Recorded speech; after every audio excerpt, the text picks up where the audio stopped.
Welcome to Carr Conversations, where we talk all things faith, freedom, football, etc. My name is Jocelyn Carr. I am Coach Carr. Coach Carr. I am a transformational coach and a transformational speaker who delivers content-rich communication that has the ability to bring about transformation in the head, heart, and hands of my hearers. And I am talking specifically to student athletes. You are my target audience. And coming off the national championship, the football national championship last night for the NCAA, we witnessed a $20 million roster win a national championship. Let me repeat that. We witnessed a $20 million roster win a national championship, coached by none other than Coach Ryan Day, okay, who has battled over the last few seasons, several, I would say. I'm not sure of the count of how many seasons they have lost. Ohio State has lost to Michigan, their arch nemesis. But I will say that we watched him after this last fall to Michigan this season. A lot of people, a lot of Ohio State faithfuls, call for his termination, knowing they had literally one of the top teams in the country, knowing they were loaded with talent, ultra talent, $20 million worth, at least $20 million worth of talent. And knowing that they had a national championship run ahead of them, that second to the last of the season loss, I believe it was, or was it the final game? It may have been their final game because I don't think they played in the Big Ten championship. Um, that loss definitely, um, left a sour taste in all of our mouths. And I'm not even an Ohio State fan, but what we saw on the field that took place after that loss between the teams and the all-out brawl that ensued, the whole planning of the flag debacle, that Michigan was doing in their horseshoe center field, etc. It was a lot. It was a lot. It was a lot. And we saw Kirk Herbstreit last night overcome with emotion regarding the adversity that this team faced and overcame. Now, whether that, I mean, that's his emotion, that's his story, that's his feeling, that's his perception about everything, and having an inside track that I'm sure he does. That's his experience. Um, Balancing phones. Nonetheless, Ryan Day wins, right? He wins the national championship, and we have this $20 million roster that everyone had been talking about all season long. This is the era that we have been in for a while now. I believe it's definitely reaching its pinnacle, um, hopefully, before some laws get into place, some rules and regulations that are much needed get into place. Before there is, if you will, an NCAA football commissioner, would love to see that. Or, someone like a Coach Saban, honestly, who could handle and has already been very vocal, about things that need to be done. But there's legislation, there are laws that need to be put into place. There are caps that need to be put into place to equalize the playing field. Okay. Not every fan base has $20 million to donate every season. This is not under a contract.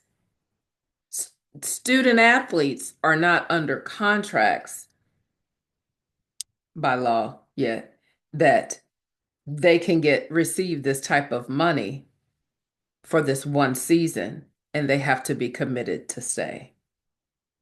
There's free agency every season.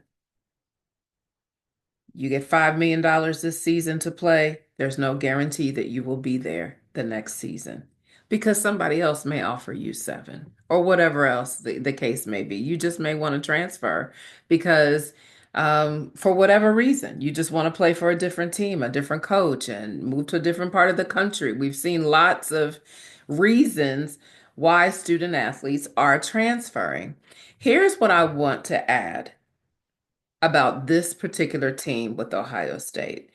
Um, what I noticed when I began watching them toward the end of the season, I really wasn't watching them as much regularly in the midst of the season. I'm not a Big Ten girl. I'm an SEC gal primarily. Um, that's just where my heart is. But I love college football, and I would watch when I could. And I noticed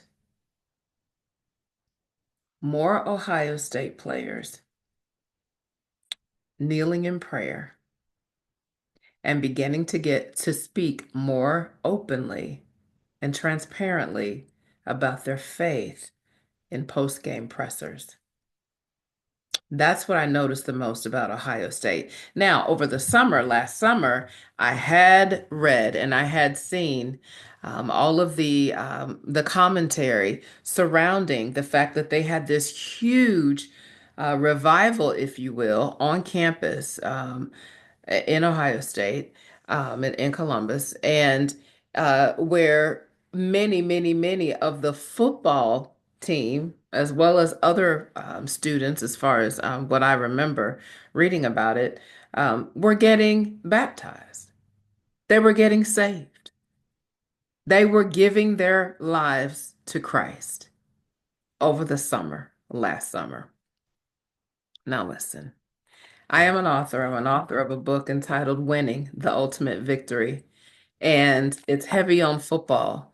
But it is a book for anyone who is going through any sort of life transition and coming into their relationship with Jesus Christ and what that means for you in dealing with particular struggles that student athletes deal with in terms of identity, in knowing who you are, in knowing whose you are, in walking in the confidence that God has given you as someone who is fearfully, wonderfully made in his image. How does that look like for what does that look like for 16, 17, 18, 19, 20-year-old young people who are now um, tasked with being able to handle, manage, come into, inherit six and seven figures? Yeah, instantly. What does that look like? Yes, they have parents. Absolutely. And many of the student athletes' parents, have people that they are working with, agents, if you will, and are guiding them, attorneys as they need to guide them through all of the legalities of this process of NIL. But nonetheless, it's still a lot of money to come into and now to be responsible for. How do they manage it? How do they manage it? Um, I would dare say that it's virtually impossible to manage it at that age, at any age, but especially at that young age where your brain is not even fully formed, right? Not in, at least until you're 25 is your brain fully formed. So you are still coming into your own as who am I? What is my purpose? I'm more than an athlete. We've seen that tagline often. But do we know who we really are in Christ? That is the foundation, the principle that I have written about in this book, and that I saw being developed and laid as a foundation for the Ohio State football team over the summer. As much as I have not been, and I'm not a fan of the particular team. What I am a fan of, I'm not a fan, I am a follower of Jesus Christ. And what I can say is to watch these young student athletes, a $20 million roster, to watch these student athletes live out their faith, walk out their faith with such confidence, even in the midst of the adversity of the Michigan loss. The way they came back for that first round of the playoffs, and you saw everyone that came out of that tunnel stop and kneel and pray on the field. It just literally gave me goosebumps. And I said, they got it. They are winning. Regardless of the outcome of the football game, they're winning in life. They understand. They get it. It's not about the W in the game, the scoreboard. It's about knowing that I am living on in my purpose, that I am walking worthy of the calling that is placed on my life. Even as a young person who's going to mess up, we mess up as adults, okay? We mess up as 50-year-old adults all the time. None of us is perfect. But to watch these young people live so boldly, um, I mean, I was going for either team to win the game because Notre Dame, I'll say the same thing about Notre Dame. And that quarterback, Riley Leonard, number 13, left it all out on the field last night. But number 13, Riley Leonard, spoke just as boldly as Will Howard did and some of the other Ohio State players. We just saw last night, we saw who was really king. We saw who was really crowned champions, the champion of champions. We saw that last night with young people who have all the things and their entire futures ahead of them, and many people and many things continuing to pull upon them. They could easily go in different directions. And we saw them keep Christ in the center last night. We watched it this season. It wasn't a fluke. They spoke of it consistently. They spoke of their faith in Jesus Christ consistently at the podium, in front of a mic, on camera, with a mic thrust in their face. They were consistent in their faith, even in the midst of adversity. And I don't know about you, but that's the hardest part. That is the hardest part about walking out our faith. The hardest part about walking out our faith is what happens when we get knocked down time and time again. What happens when you're hopeful and you're joyful and you walk into a place and you're smack dab met with spiritual warfare that's dark, that's evil, that's negative. Do you allow that darkness to influence you, or are you still the light? And do you still allow your light to shine in the midst of that place? I saw that from young Riley Leonard last night at the podium as he was in the middle of probably some of the worst emotions that he's felt in having to deal with that physical loss on the football field. But you can see his spirit. His spirit was rising. His light was still shining, and he was still winning. As he spoke of his faith, as he spoke of congratulating a godly group of men, he said, to be national champions in that particular match. The maturity, y'all, the maturity. And so I want to encourage all the student athletes out there. And you are talented, you are skilled, you have people who are recruiting you heavily and rightfully so.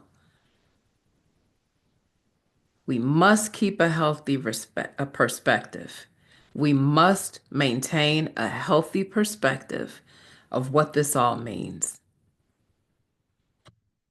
Because in the greater picture, in the grand scheme of things, it's not the amount of money, it's not the Lambo that they may offer to us.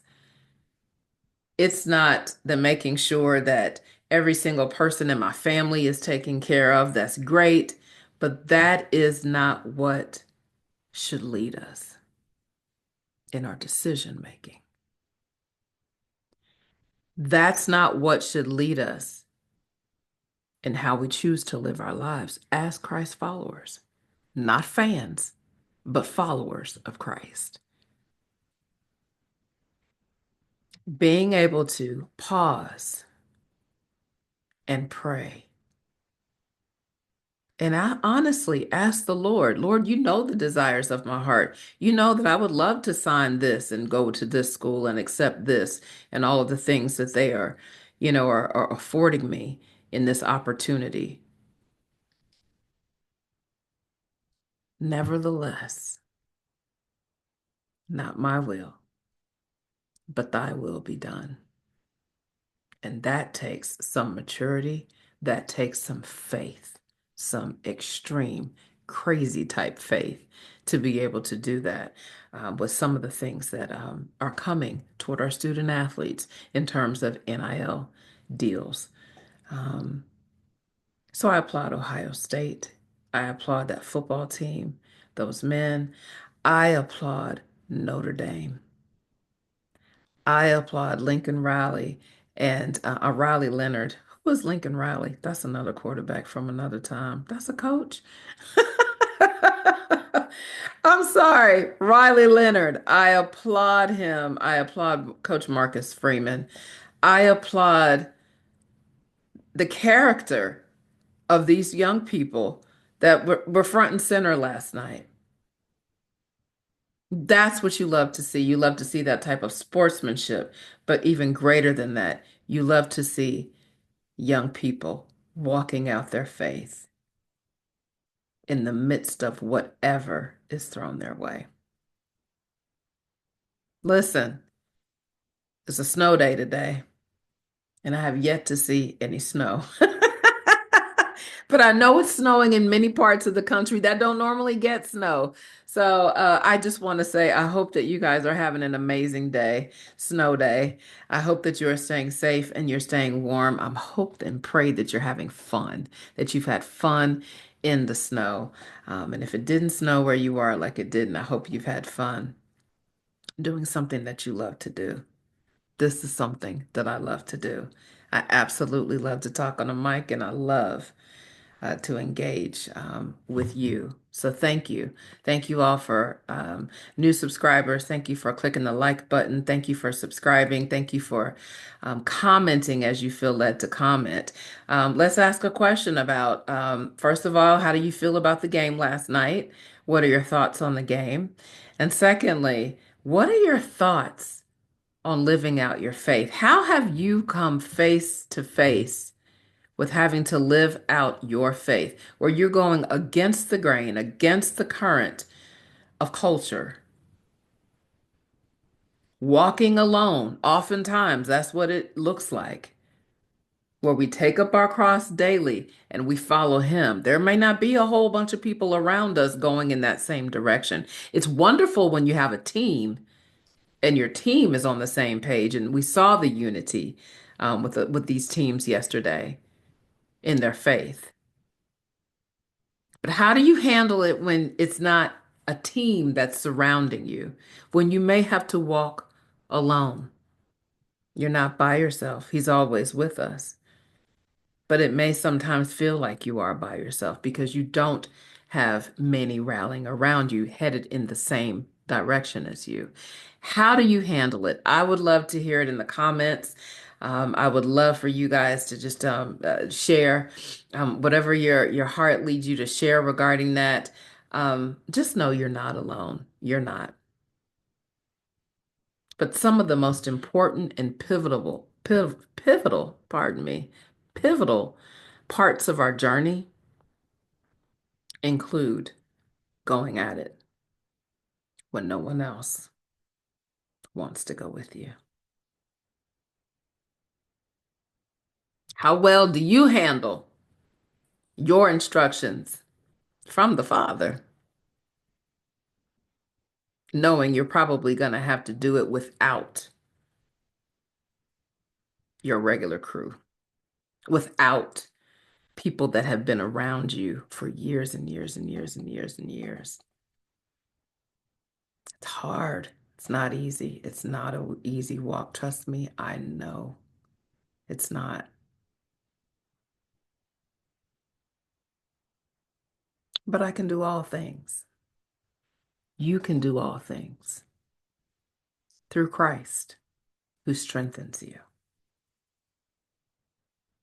Those he calls, he equips. Those he calls, he equips. Would he call you to go somewhere? Would he call you to begin something? Would he call you into a new season and not prepare you for it? Absolutely not. You've been prepared for it. Trust me, you've been prepared for it. Even when you didn't think you were being prepared for it, you have been prepared for it. You've trained for it. You've trained for other things that you had no idea would be part of your preparation for this new thing that looks completely different. All of it he uses, none of it is wasted. It is all part of the preparation process. So when you find yourself at a crossroads, even a decision that needs to be made, and you know what the decision is, it's just the harder one. It's just the one that's going to cause you to have to go in a different direction than most. Know that you are built for this. Know that you know that you know He has prepared you for it. Know that in order to get to the other side, in order to reach some things, in order to walk fully in our purpose, we have to get a little bit uncomfortable. We have to be willing to leave familiar. We have to be willing to go it alone sometimes. But my dear friends, this I know that I know that I know favor follows obedience.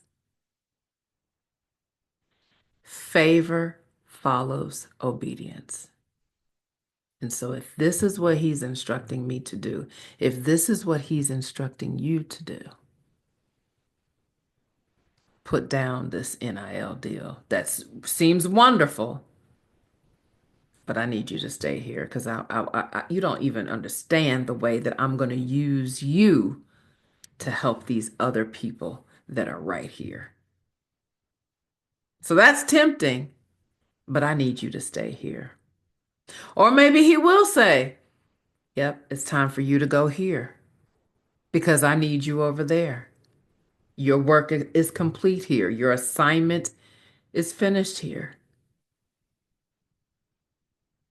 So now it's time to go somewhere else. He could, y'all, He could tell us whatever He wants to tell us to do. The point is, how willing are we? But when we know who we are and we know whose we are, it makes that decision-making process so much easier. We just pause, we pray, we may fast and pray. We may pray over a period of time and ask a couple of people, of course, to join us as we're praying for the clarity to hear from the Lord to make that decision.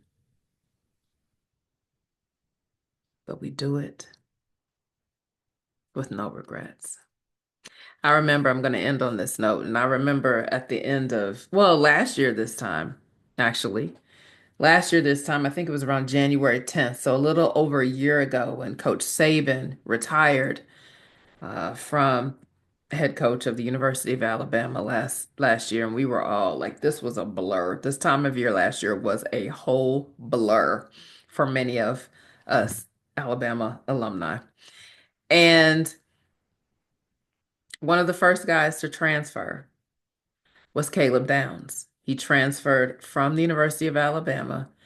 We all thought maybe he was going to go to Georgia, and that would have just been like, yeah, that would have just been really hard for us to accept as Alabama faithful. Um, but he went to Ohio State. He went to Ohio State. And I just believe, knowing what I know about Caleb Downs, the little that I know about Caleb Downs, but I know how he was raised. And I'll say this, and that's in a believing household, followers of Christ. Um, the fact that he went there to Ohio State, then they had the revival that they had over the summer to walk through the season and have the season that he had at Ohio State to culminate and end in this. Wow. I congratulate him personally. That is just, God did that. You can't even make that up. That was his story. Everything from a year ago until what happened last night. And I'm sure he took a lot of slander. His family, I'm sure they took a lot for leaving the University of Alabama. That was not an easy decision.